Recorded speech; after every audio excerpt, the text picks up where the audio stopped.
Well, start out by telling us a little bit about Nevin.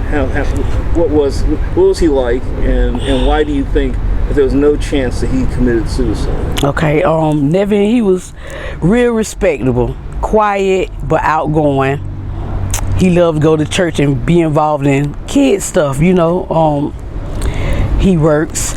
I mean, if we have a large family, if there were anything that was going on with Nevin, he could have talked to somebody.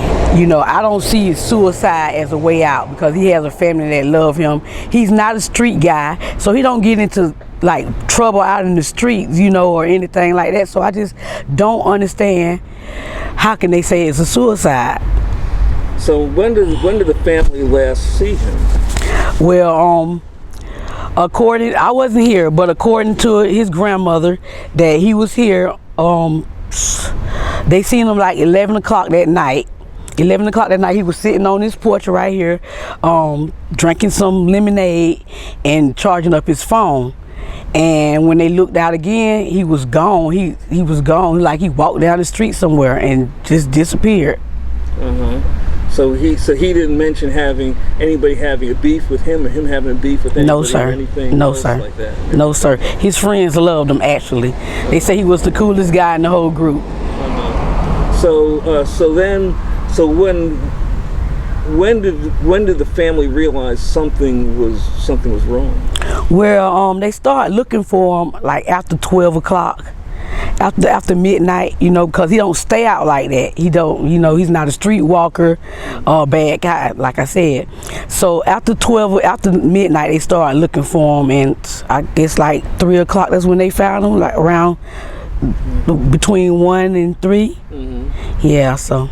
And so what did the police tell the family? Well, they say it was a suicide, but that's like hard to believe. If you see the tree, it's bigger than this tree. It's way bigger than this tree and older. And it's impossible for him to get in the tree, first of all. And second of all, why would he kill himself? He didn't have any problems with anybody. So now, there have been across the country, and I understand you've done some research on this, across the country, there have been reports of young black men found dead hanging from trees. Tell us a little bit about what your research has shown you. Okay, well, I keep on putting a lot of stuff like this because Black Lives Matter, all lives matter, but right now we're on Black Lives Matter. And I've seen that it have been between the beginning of this year, between February and now, it's like every other month you see somebody get hanged in a park, the same way as Nevin was found, in a park, someone passing by find them, the same time frame, and every one of the hangings have been deemed a suicide. And now this is not a coinky dinky, you know, this is not nothing that just, oh no, this is a pattern, and it needs to be told. We need to talk about it because this is live and this is happening right now with our kids. So now, was he known to go to Barker Park? Was that one place? No. Or if you I don't know if you know this area very much, but it's a park on the next street that he frequent. You go right across the street, and it's a park, like it takes you 5 minutes to get there. So Barker Park is way on the other end of this whole street. Why would he go there? It don't make no sense. So then when he left here, did he leave here driving or riding a bike?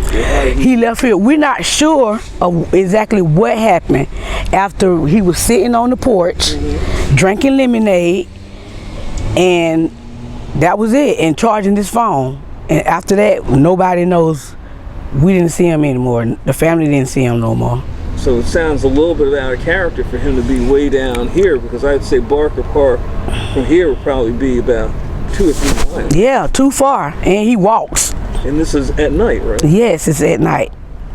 Wow. It's at night. So you've heard about these other cases. Yes, I have. You said that there's similarities in terms of people being found in the park. Yes, all of the boys were in their 20s. All of them are black. They all deemed suicide. I mean, and they keep saying it's because of the COVID-19, people are feeling depressed. We as black people, we have overcame a lot. You know what I'm saying? So COVID-19 is nothing compared to what we go through this every day, and especially as black young men, you know, it's a lot of struggle with being a black young man growing up in today's society. So nobody's out, that's out the one of somebody killing themselves because they're depressed from COVID-19. But this is what they saying. That's what they saying about the rest of the guys that so-called committed suicide. So does the family want the police to look into this more, or what? Yes, we need justice for Nevin. We need to know what happened. Why is he not here with us today? So we were talking off camera to Mom, and Mom said that there was some kind of damage or sign of some injury to. Yes, he was missing a tooth. His jaw was messed up. His nose was broken. He had marks all over his face. Wow. Like struggle marks on his body. Really? Yes. So sounds like you and the family are very suspicious about this. Right, exactly. Exactly. And the police, it sounds like, it pretty much kind of washed their hands. So. Yes, they just said suicide. Bye. That don't make no sense. We need to speak about this, and we need to find out what's going on with our black men. So as far as you're concerned, this ain't over? No, by a long shot. This is just the beginning.